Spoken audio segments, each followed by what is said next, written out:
de este lado. A ver, Reina, te voy a dar la palabra.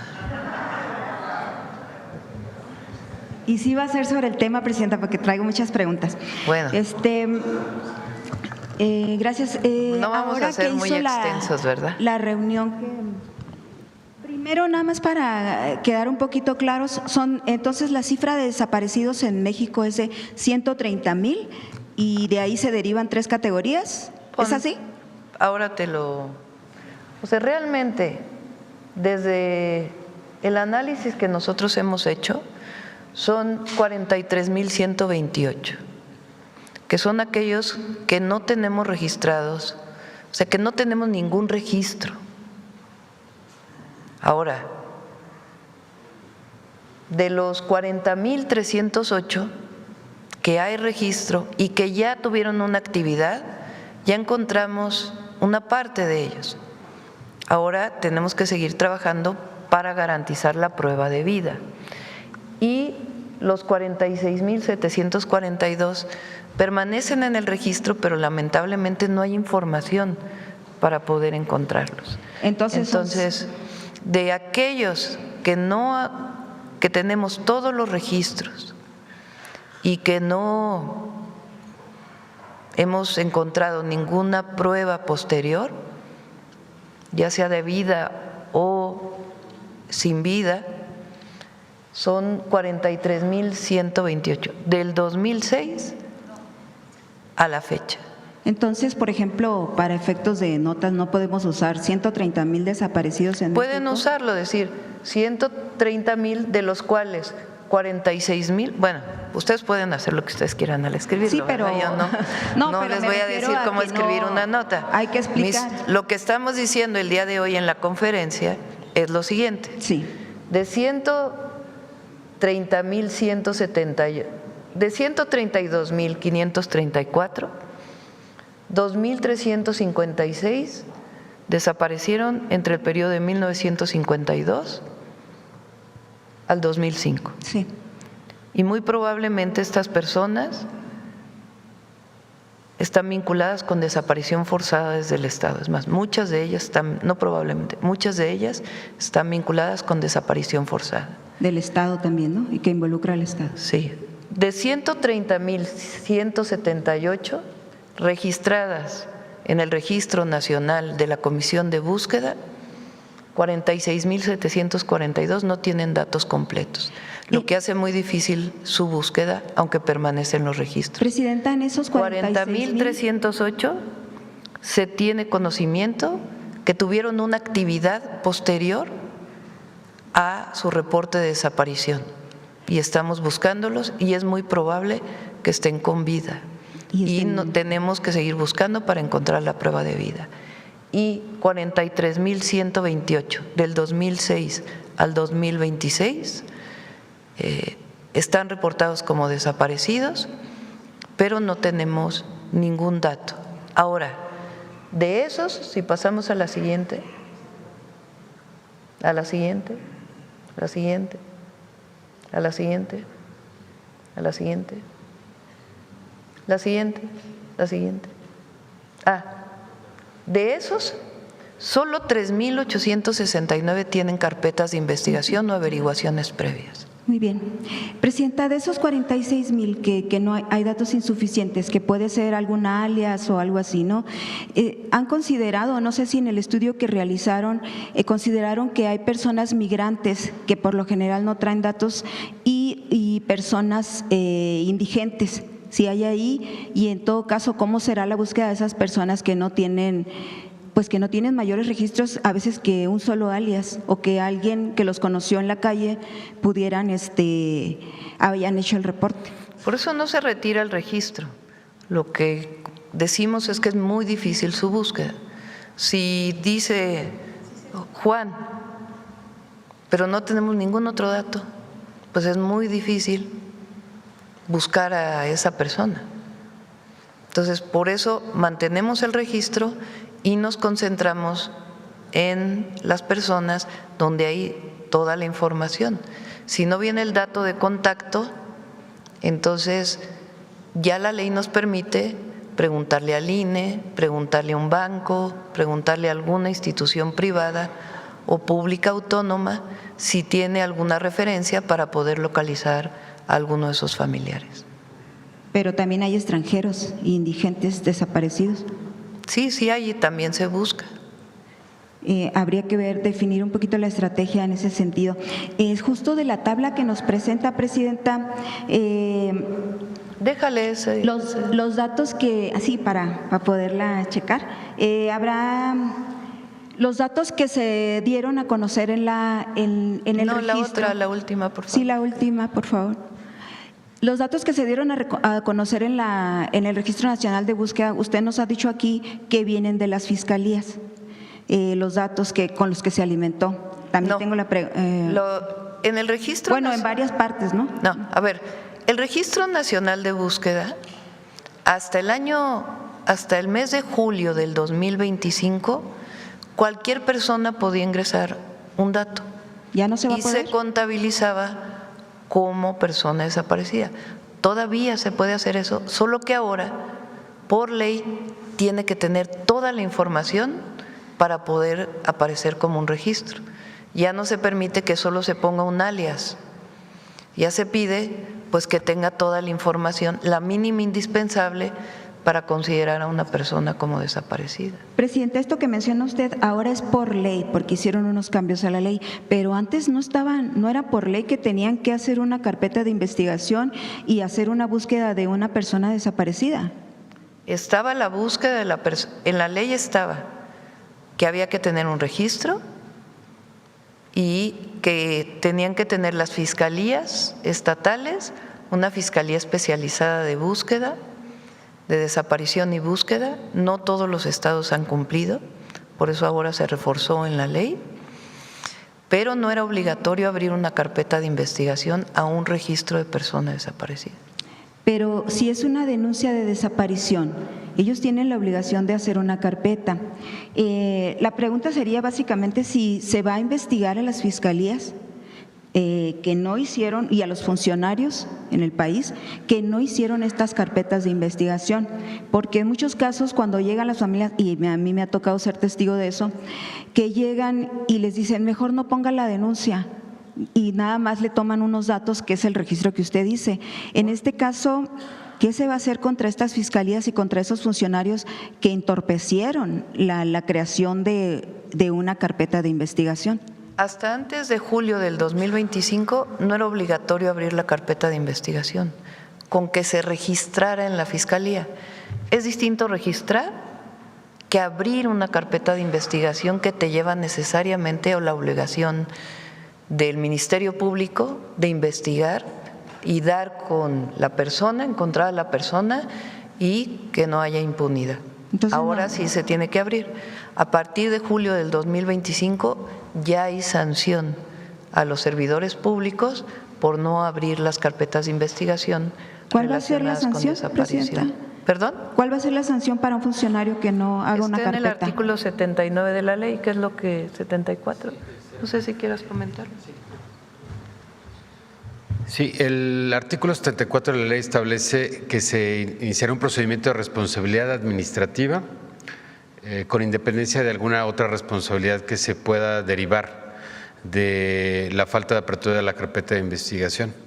Pero como nos mencionó la presidenta, hoy es requisito tener datos mínimos y que se aperture carpeta de investigación para tener un registro de persona desaparecida.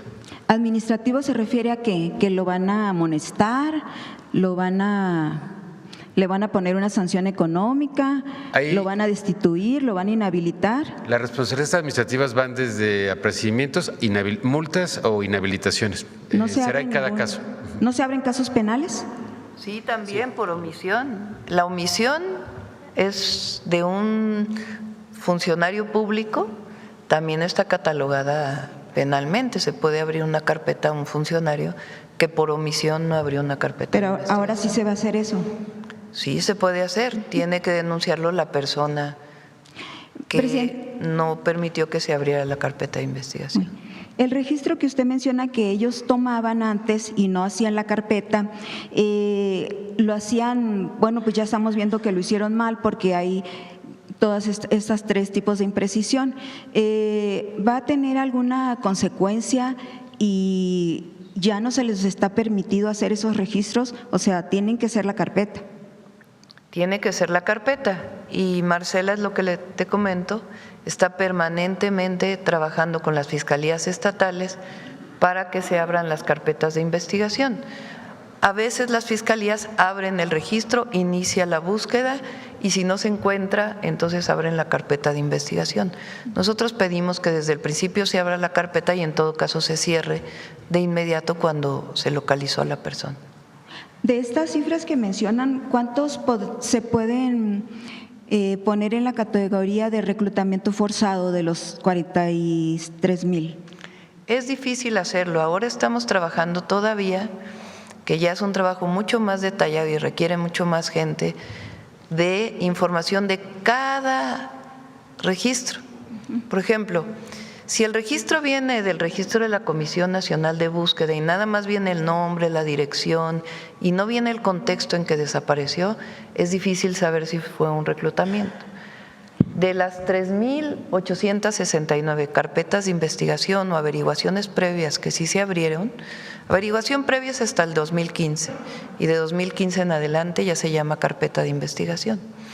De todos estos, de los 3,000, pues hay que ir carpeta por carpeta para ver cuál es el contexto en que desapareció la persona y pues ver si eso estuvo, si ese contexto nos permite saber si hay una situación de reclutamiento.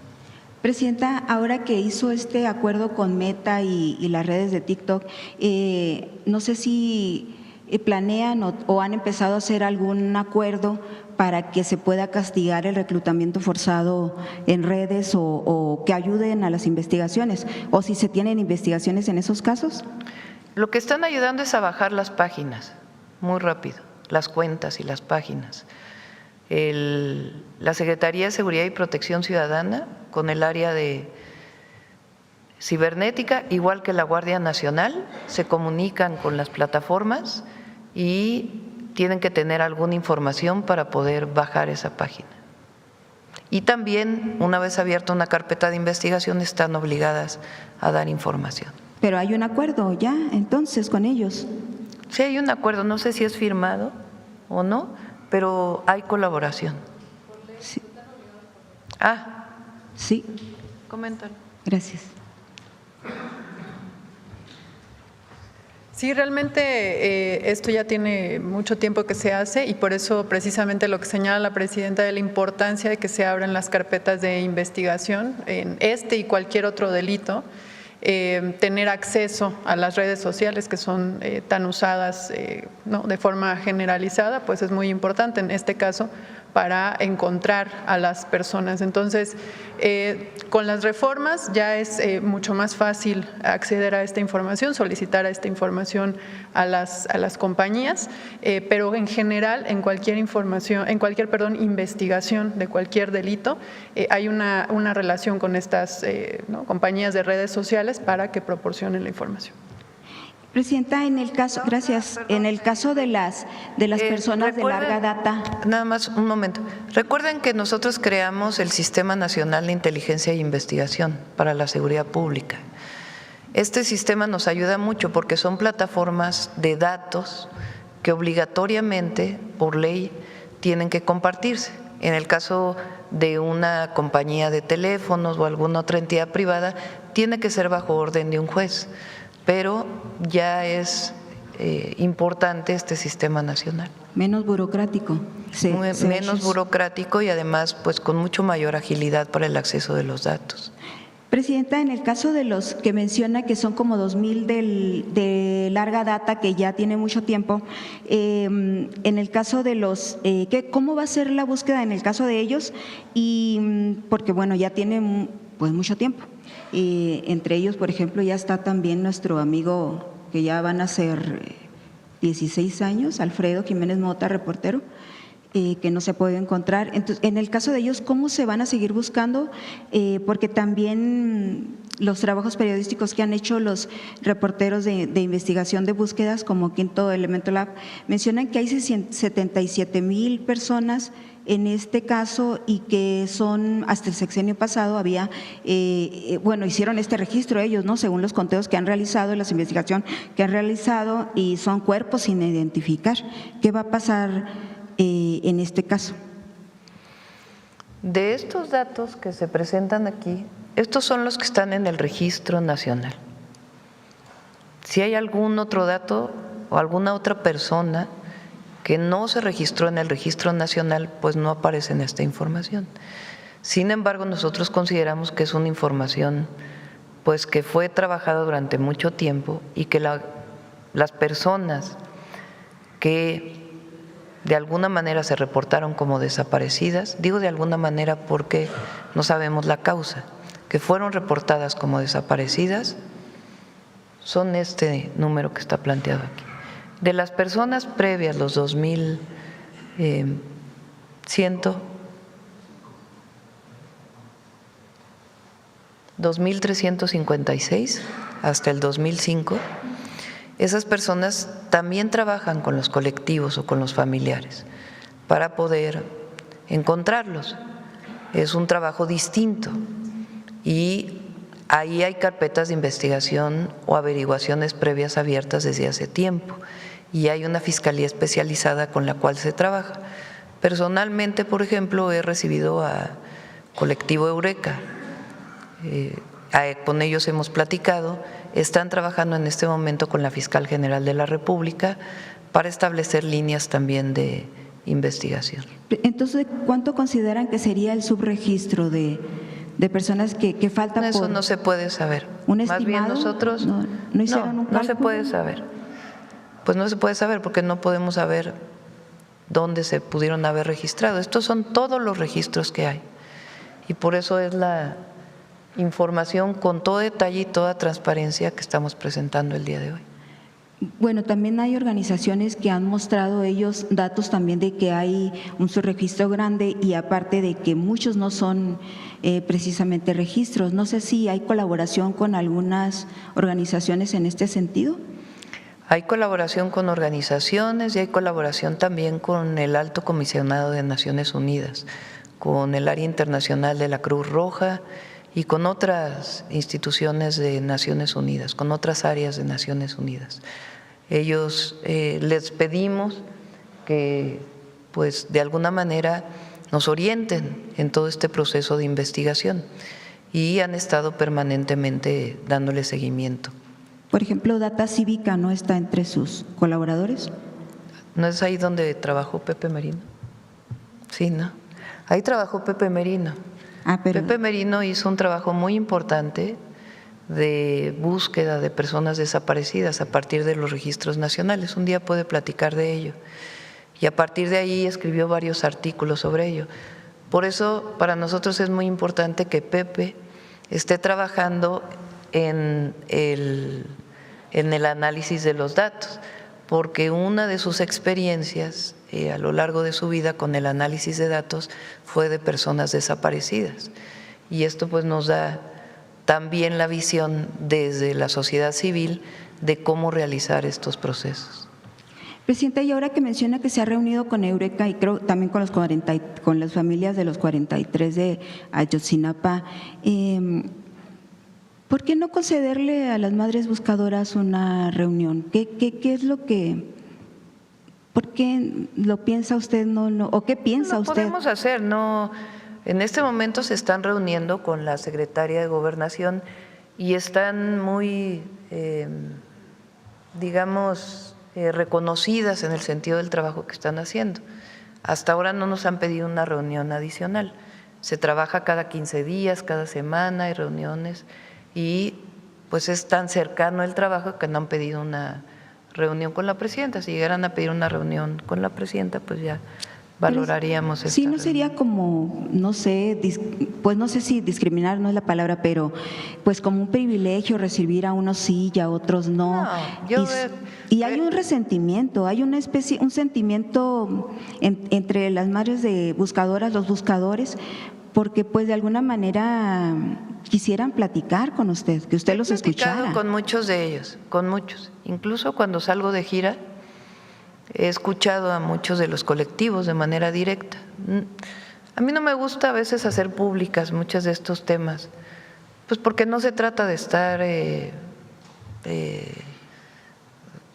haciendo, no sé, yo creo que es tanto el dolor de las familias que a veces me reúno con ellos y prefiero que se mantenga en esta característica privada la reunión. Me he reunido con colectivos en mis viajes a los distintos estados de la República. Incluso en los eventos hay a veces un familiar que levanta una cartulina y dice: tengo un familiar desaparecido. Siempre terminando el evento o antes del evento me acerco a la persona, tomo sus datos, registro, muchas veces regreso la llamada de manera personal y se los doy a Rosa Isela para que ya se siga todo el protocolo de búsqueda de la persona. Les puedo platicar un caso reciente, una persona que se acerca a mí, una madre, y me dice: mi hijo hace 15 días que no lo encuentro. Tomo sus datos personalmente en mi teléfono, vuelvo a llamar por teléfono y después le pido, por la condición de la desaparición, a la Secretaría de la Defensa que haga una búsqueda. Hace 4 días encontraron a la persona. Entonces, no necesariamente damos información de cada uno de estos temas, pero hay cercanía y acceso a mi persona y me reúno con los colectivos. Lo que no hago pues son a veces estas grandes reuniones, con excepción de los 43, por ser un caso particular, y que ellos han estado pidiendo que continúen las reuniones como las iniciaron con el presidente López Obrador. Presidenta, hay otro punto que tiene que ver con la Fiscalía. Por ejemplo, al año del caso Izaguirre, también reporteros de investigación realizaron un trabajo muy importante sobre las prendas, la ropa que se encontró en el rancho Izaguirre. Y hay algunas mamás que han detectado o dicen: esta prenda era de mi hijo, pero la Fiscalía no les ha llamado para ampliar una investigación. ¿Cuál sería ahí el trabajo de usted o la secretaria? No sé si no los han recibido, pero la fiscal está en la mejor disposición, ha recibido a muchas víctimas. Si es el caso de una persona que no se haya recibido, tienen mucha investigación sobre este caso, la Fiscalía, y ellos darán su informe pues en el momento en que tengan mucho mayores datos y que no pongan en riesgo la investigación. Hay una persona que se dedicaba al reclutamiento que está detenida y hay testimonios de personas. Recientemente platiqué de esto con la fiscal, me dijo que ella iba a buscar un momento para poder ya hacer público y buscamos que a través de la Secretaría de Gobernación tengan la comunicación con la fiscal. ¿Sabe si hay algún avance de análisis de las prendas que se encontraron ahí, de que si pudieran ser de alguna persona? Si la Fiscalía tenga ese dato. Preferiría que fuera la Fiscalía quien diera toda la información. ¿No la podría invitar a que nos platique de ese tema? Porque ya son, pues para completar esta presentación que hace usted hoy, completar esos datos que son importantes y que de alguna manera pues tienen mucho que ver también con la búsqueda de las personas desaparecidas. Y el otro punto, en este mismo sentido de investigación, ha sucedido algunos casos de jóvenes que están en el registro de búsqueda y que de repente aparecen detenidos, jóvenes muy jovencitos, y que ya aparecen como delincuentes, algunos son incluso tomados en flagrancia. Presidenta, en este caso no sé si la reforma legal que hicieron contemple alguna pues diferencia o cómo se van a tratar estos casos, porque si fueron reclutados, si fueron obligados a portar armas y a hacer cosas que hacen estos grupos de delincuentes, ¿qué va a pasar con ellos? ¿Si va a ser un tratamiento normal, como un delincuente normal, o va a tener algún atenuante? La Fiscalía lo determina.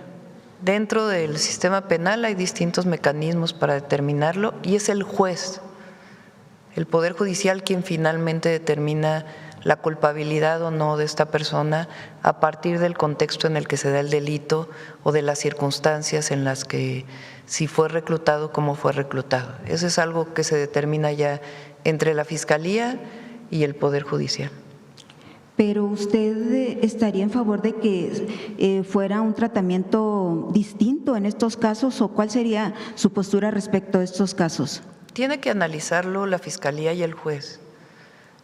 Tiene siempre una parte donde si la persona cometió un delito, qué atenuante tiene, que haya sido obligado o no, es algo que considera la Fiscalía y que considera el juez. Difícilmente puede uno predeterminar una circunstancia como esta. Es un análisis ya de la circunstancia específica de la propia Fiscalía, del Ministerio Público y del juez o la jueza que determina la sanción a la persona a partir de las distintas consideraciones del caso. Presidenta, de estos casos que ya son públicos, que fueron detenidos de esta manera, ¿ya se ha acercado el gobierno de México para atenderles, por ejemplo, en cuestión de salud mental o en otro tipo de tratamientos que ellos requieran para volver a su vida normal? ¿Sí es posible? Depende del caso, pero se tiene considerado apoyo psicológico en la Comisión Nacional de Búsqueda o incluso en la Comisión Nacional de Víctimas. Hay toda una gama de apoyos diversos a las víctimas. Y ya nomás para terminar, porque que sea solo el tema, hablaba usted de los 43 y que se ha reunido con ellos, y entiendo que es un compromiso del expresidente Andrés Manuel López Obrador reunirse con ellos. Presidenta, ¿qué garantías hay de la sociedad, en este caso de Guerrero, de que la investigación sea realmente fiel, que realmente se haga pegada a derecho? Porque pues ahorita hay un joven aquí en el Altiplano que lo detuvieron y lo tienen en prisión preventiva, creo que ya tiene más del año, ya va para los 2 años, y están esperando que el joven se declare culpable de algo que él dice que no hizo. Ahí es donde entra también su promesa de que no haya inocentes en las cárceles. Entonces, él dice, tú declárate culpable, y cada cierto tiempo lo visitan diciéndole, ya, declárate culpable, di que tú eras. O sea, quieren usarlos para que, pues, conseguir para usted o para el expresidente una respuesta a la desaparición de estos 43 estudiantes. Pero pues el pueblo de Guerrero, que imagínese que usted está trabajando y de repente llegan o un hijo de usted, alguien, un familiar, y le dicen que él tiene que ver en la desaparición de 43 personas y que esté allí hasta que usted, o sea, como minarle la esperanza, minarle todo para que se declare culpable. Y no es el único caso. Ahí está Sergio, también allá en Sonora, en Ciudad Obregón. Esta fiscalía ha hecho, pues con tal de presentar trabajo o de decir ya resolvimos tal caso para este banco, para este Oxxo, generalmente para empresas grandes, dicen este es el responsable. Y Sergio estaría ahorita graduándose presidenta del ITSON, y este muchacho le sacan un homicidio de Abel Murrieta, el exprocurador, y que era candidato él en Sonora. Y dicen que él fue cuando él ha demostrado, su familia ha demostrado, el ITSON, las autoridades de la universidad han demostrado que él en esas fechas estaba incapacitado usando muletas, él estaba estudiando, estaba en clases, y lo detienen como 1 o 2 años después y quieren forzosamente obligarlo a que él diga que él fue el que disparó.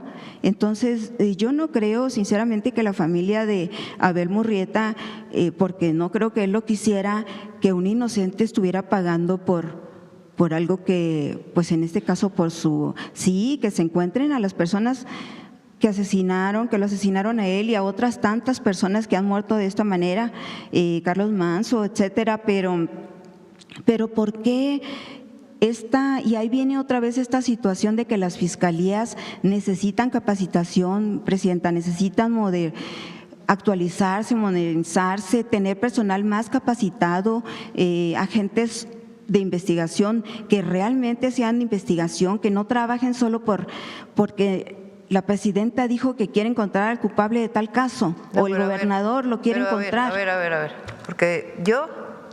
porque estás poniendo palabras que no son. No, yo digo… No, sí. Bueno, sí. Porque sí hay que poner límites a las cosas que se dicen. Tú dices que yo he pedido que detengan a alguien. No, que lo dicen ellos, ellos. Bueno, es falso. ¿Quieren respuesta? Porque nunca en mi vida pediría que a un inocente lo detuvieran, jamás. Y si hay personas inocentes detenidas, deben salir. ¿Quién lo debe determinar? Un juez. Y la Secretaría de Gobernación tiene un área especial para que todos los casos que son denunciados en mis giras o que vienen aquí a Atención Ciudadana o estos casos que tú mencionas en este momento, si nos das toda la información, la Secretaría de Gobernación investiga y trabaja incluso con el Poder Judicial si es necesario para que las personas puedan ser liberadas en caso de que hay prueba de su inocencia. Incluso algunas personas que llevan años y que no tienen sentencia, también trabaja la Secretaría de Gobernación para que esa situación pues no se dé más en nuestro país. La reforma al Poder Judicial y las leyes que se aprobaron toman en cuenta esta característica. Lo que sí es que jamás vamos a ordenar, porque estamos en contra de ello, por convicción, la detención. Bueno, nunca ordeno la detención de nadie. La única que he hecho es una denuncia en aquel acoso que tuve aquí en la calle, que todos fueron testigos porque se filmó. Ahí sí presenté una denuncia, pero fue por un caso de de agravio personal, en donde hubo un delito. Pero fuera de eso, jamás voy a pedir que detengan a una persona o a otra. Eso le corresponde al Ministerio Público, no le corresponde a la presidenta. Sí, pero los MP se sienten presionados porque les exigen resultados y no tienen… Ahí es donde le pregunto yo a usted si hará algo usted para que estas agencias ministeriales y los ministerios públicos se capaciten, Presidenta, y realmente… En eso tienes razón, tienen que mejorar los ministerios públicos en el país, en eso tienes toda la razón. Y que no necesariamente el haber convertido en fiscalías las procuradurías ha representado una mejora significativa.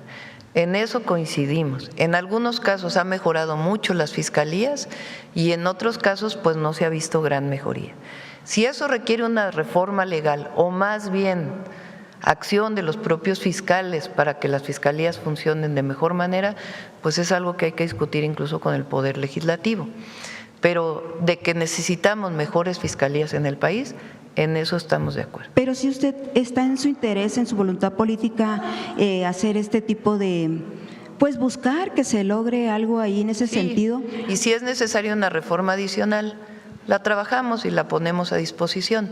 Lo que hacemos desde este momento es, desde la Secretaría de Seguridad y Protección Ciudadana, desde la propia Secretaría de Gobernación, en coordinación con los estados, generando las condiciones para el Gabinete de Seguridad y de Construcción de la Paz en todos los estados de la República, buscamos que las fiscalías cumplan con su trabajo, que ningún ministerio público niegue la posibilidad de abrir una carpeta de investigación o que ningún ministerio público ordene o que un juez ordene la detención, porque quien ordena la detención es un juez, a una persona que es inocente. Presidenta, está también el caso de Rafael Zayas. Ayer presentaban, él ya en mayo van a hacer su audiencia. Es que hay muchas personas en las prisiones que están con prisión preventiva oficiosa.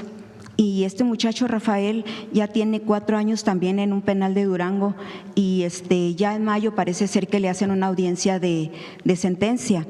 Pero el punto es que a él también lo detuvieron y o sea, hay muchas inconsistencias en su caso y lo detienen y lo acusan de un presunto secuestro.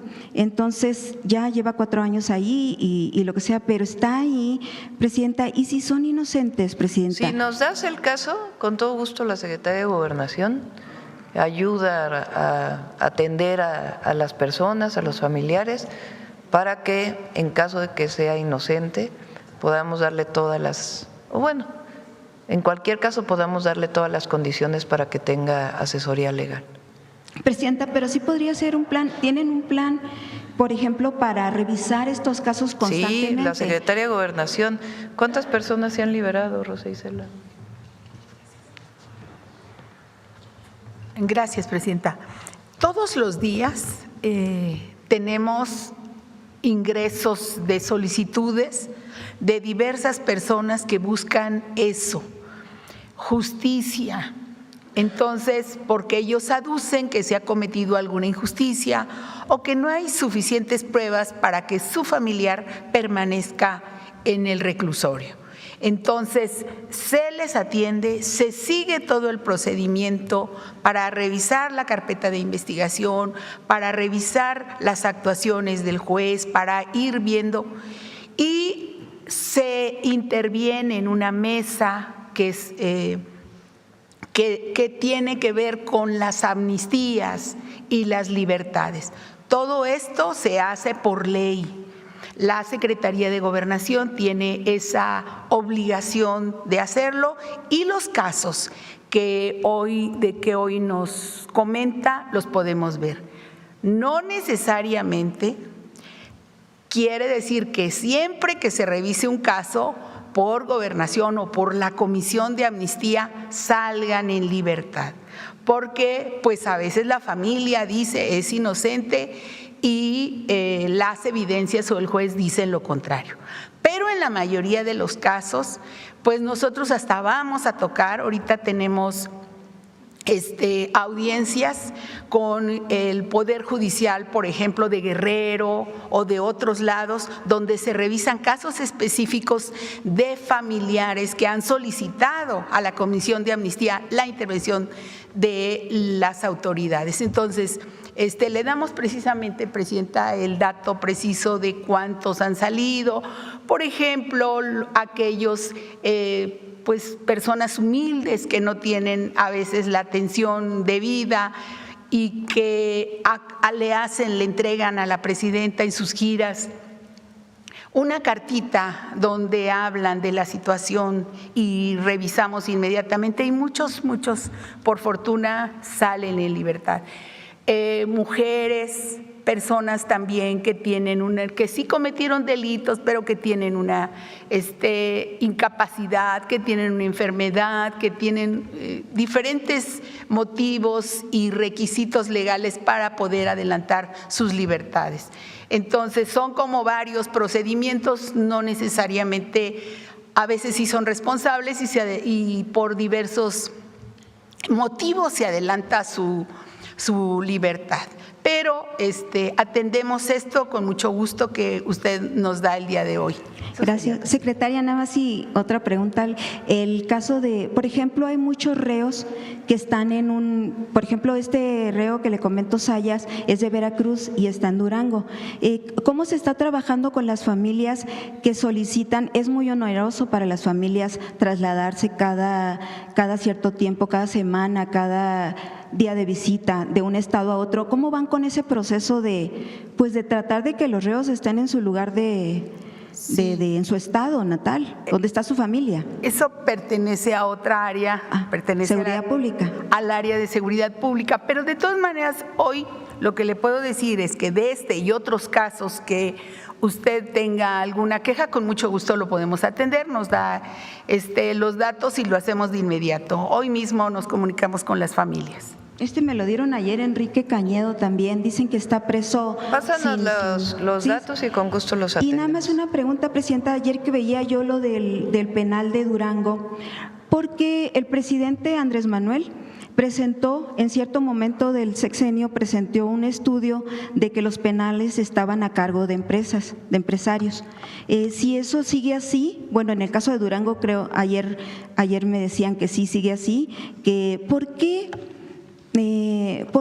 los penales ceferesos siguen estando en manos, siendo un negocio de empresarios en México, Presidenta? Por ejemplo, el de Durango, me contaban ayer que está administrado, concesionado a Carlos Slim y a Vázquez Raña, entre otras personas. Porque fueron contratos que se establecieron para deshacer en la época de Peña Nieto. Para poder quitar el contrato, pues no es nada más una decisión del gobierno de te quito el contrato. Son contratos que se hicieron en donde ellos construyeron el penal, operan el penal y se les paga cada mes. Cuando Rosa Isela era secretaria de Seguridad, lo que hizo fue bajar los montos de una manera muy importante y se ahorraron miles de millones de pesos porque estaban, pues realmente eran contratos a sobrecosto. Sí. Y ellos mismos aceptaron bajarlos. Pero si quisiéramos quitar esos contratos tendríamos que entrar a un juicio.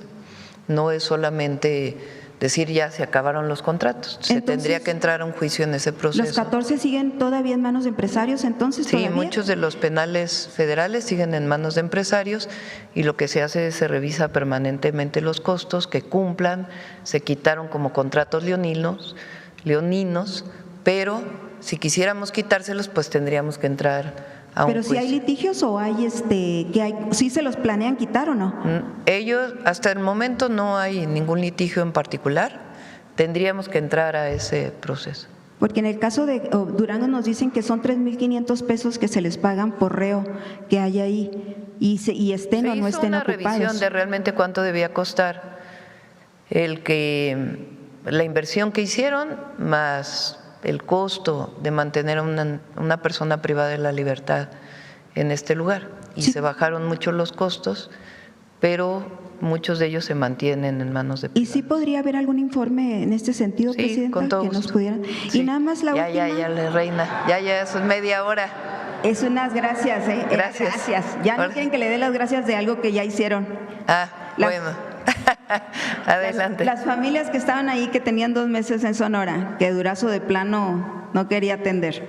Y pues aquí Rosa Isela salió ayer antier y los encontró ahí manifestándose a las 9 de la noche, porque todos los días, 2 meses, fríos, lluvias y todo, y pues solo con la esperanza en Dios. Se logró que saliera en ese momento Rosa Isela, los atendiera, y Rosa Isela conoce este caso desde que empezó prácticamente, 2021. Es muy buena secretaria de Gobernación. Y ayer que sale y ella creía que ya estaba, o ya le habían dicho que ya estaba resuelto el tema desde hace 2 años, pero bueno, Gracias, ayer ya quedó, ya les dieron el documento de no ejercicio.